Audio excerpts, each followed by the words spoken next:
안녕하세요. 바이미 성형외과 최한명입니다. 성형외과 전문이고요.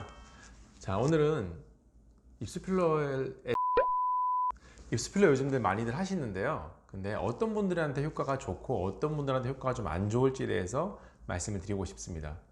네, 가장 큰 오해는 자연스러움입니다. 너무 많은 분들이 자연스럽다는 거에 너무 이제 좀 집착하신 경우가 있는데요. 필러를 맞고 보통 붓기는 3에서 5일 정도는 많이 사라지게 됩니다. 근데 특히 다음날에 붓기가 가장 심하게 됩니다.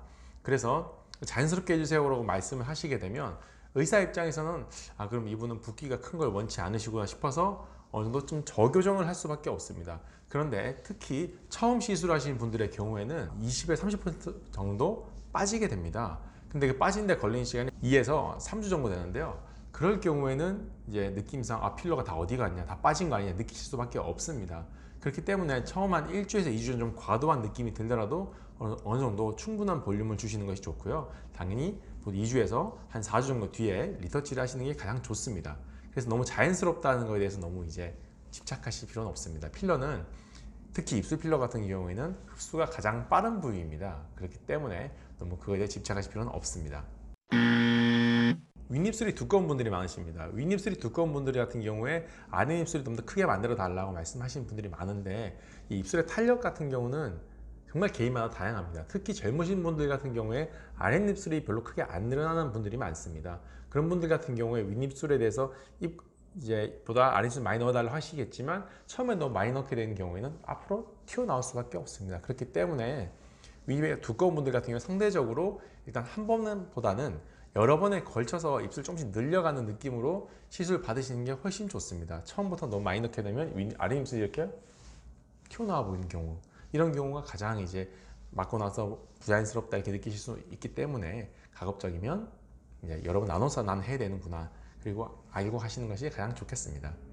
인중이 좀 기신 분들이 있습니다. 그리고 인중이 별로 길지 않더라도 본인이 길어 보인다고 느끼시는 분들이 있는데요. 이런 분들도 입술 필러 맞을 때는 굉장히 주의를 하셔야 됩니다.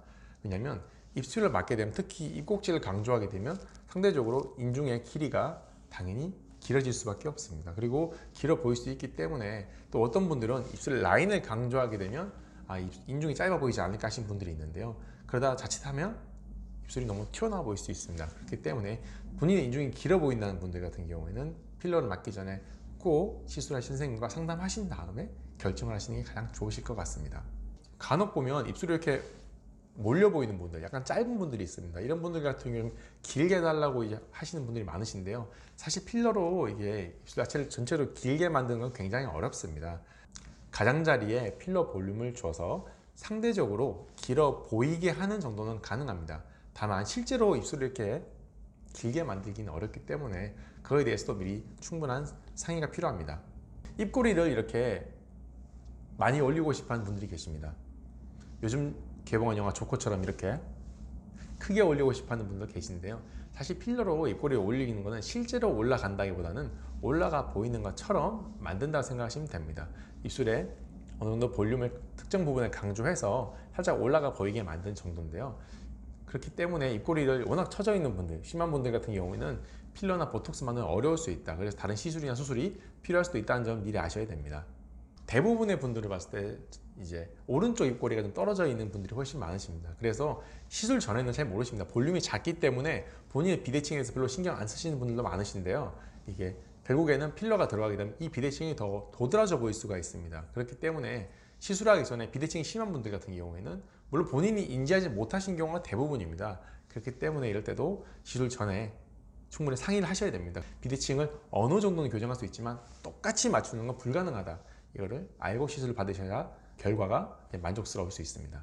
결과가 좋지 않은 가능성이 큰 경우입니다. 윗입술이 두꺼운 경우, 인중이 긴 경우, 입술에 이제 몰려 보이는 경우, 입꼬리 좀 많이 올려야 되는 경우, 좌우 비대칭이 심한 경우, 이런 경우에는 필러를 넣는 것만으로 모든 교정이 되지는 않습니다. 그렇기 때문에 보톡스라든지 리프팅 등 이런 것들도 충분히 할 수 있는 선생님과 충분히 상의를 하신 다음에 결정하신다면 좋은 결과를 얻을 수 있을 것으로 생각됩니다.